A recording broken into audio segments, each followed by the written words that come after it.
प्रस्तावना, introduction. Natural law school jurisprudence की सबसे प्राचीन और महत्वपूर्ण स्कूल्स में से एक है। इस स्कूल के अनुसार कुछ ऐसे नेचुरल, मॉरल और यूनिवर्सल प्रिंसिपल्स होते हैं जो मानव स्वभाव, ह्यूमन नेचर से उत्पन्न होते हैं और जो पॉजिटिव लॉ, मैनमेड लॉ से ऊपर होते हैं।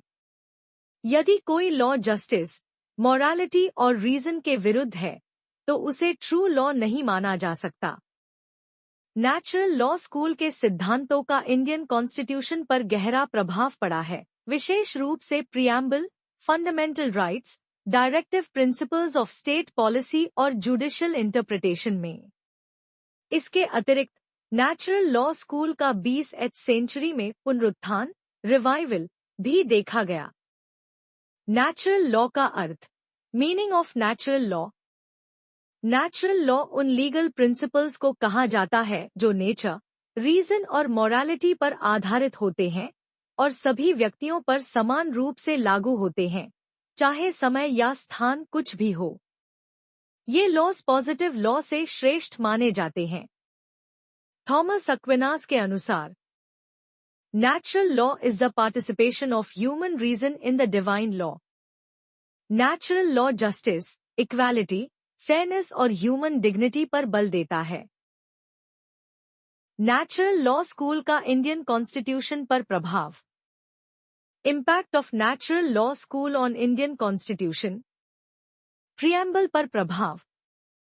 इंडियन कॉन्स्टिट्यूशन का प्रियम्बल नेचुरल लॉ वैल्यूज को स्पष्ट रूप से दर्शाता है, जैसे जस्टिस, लिबर्टी, इक्वालिटी और फ्रैटर्निटी।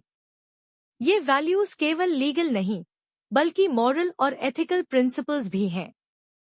सोशल, इकोनॉमिक और पॉलिटिकल जस्टिस की अवधारणा नेचुरल लॉ फिलॉसफी से प्रेरित है। Fundamental rights, part 3। Fundamental rights natural law के उस सिद्धांत पर आधारित हैं कि कुछ राइट्स इनहेरेंट और इनएलियनेबल होते हैं, जैसे article 14 right to equality, article 19 right to freedom, article 21 right to life and personal liberty.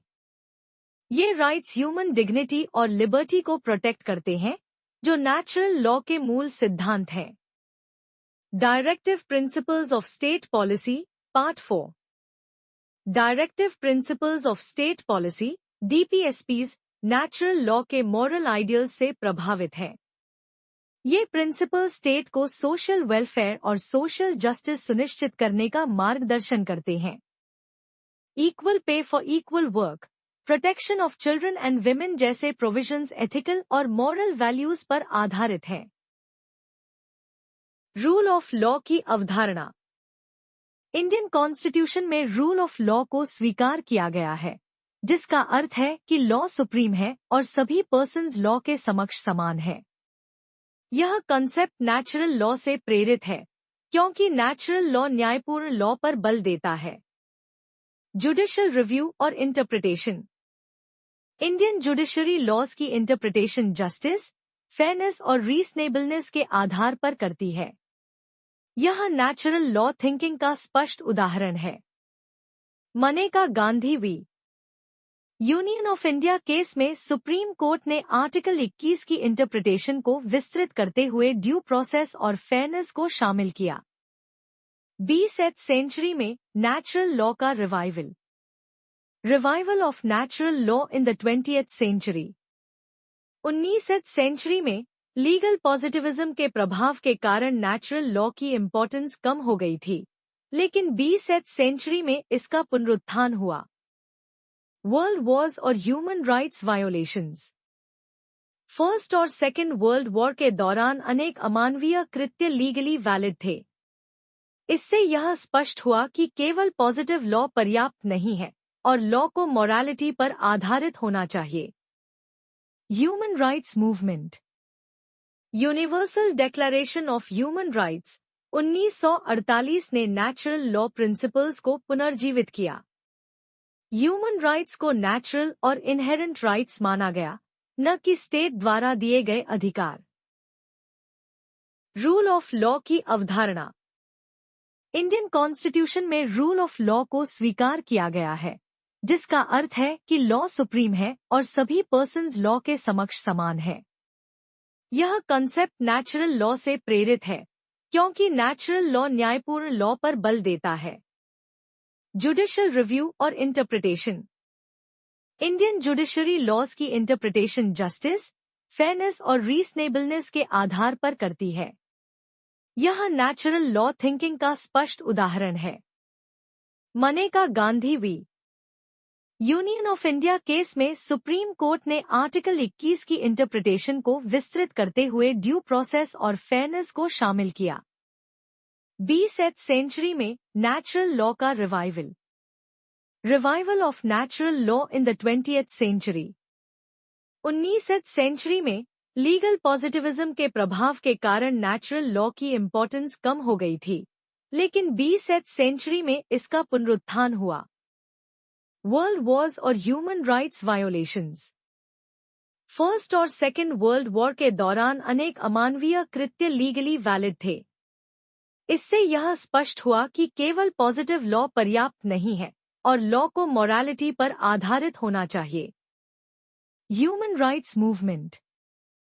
Universal declaration of human rights 1948 ने नेचुरल लॉ प्रिंसिपल्स को पुनर्जीवित किया। ह्यूमन राइट्स को नेचुरल और इनहेरेंट राइट्स माना गया, न कि स्टेट द्वारा दिए गए अधिकार। वेलफेयर स्टेट की अवधारणा। मॉडर्न स्टेट अब केवल पुलिस स्टेट नहीं है, बल्कि वेलफेयर स्टेट है। सोशल जस्टिस, इक्वालिटी और डिग्निटी जैसे कंसेप्ट्स नेचुरल लॉ से प्रेरित हैं। Judicial activism. 20वीं सेंचुरी में जुडिशियल एक्टिविज्म के माध्यम से कोर्ट्स ने मॉरल रीजनिंग का प्रयोग कर राइट्स की प्रोटेक्शन की, जिससे नेचुरल लॉ थिंकिंग को बल मिला। Indian constitutional developments. इंडिया में फंडामेंटल राइट्स की डायनामिक इंटरप्रिटेशन, विशेष रूप से आर्टिकल 21, नेचुरल लॉ के रिवाइवल को दर्शाती है। निष्कर्ष, कंक्लूजन। नेचुरल लॉ स्कूल ने इंडियन कॉन्स्टिट्यूशन को गहराई से प्रभावित किया है, विशेष रूप से जस्टिस, लिबर्टी, इक्वालिटी और ह्यूमन डिग्निटी जैसे वैल्यूज के माध्यम से। 20वीं सेंचुरी में इसका रिवाइवल मानवाधिकारों, वेलफेयर स्टेट और जुडिशियल इंटरप्रिटेशन के कारण हुआ। आज भी natural law principles constitutional interpretation और ह्यूमन राइट्स प्रोटेक्शन में महत्वपूर्ण भूमिका निभाते हैं।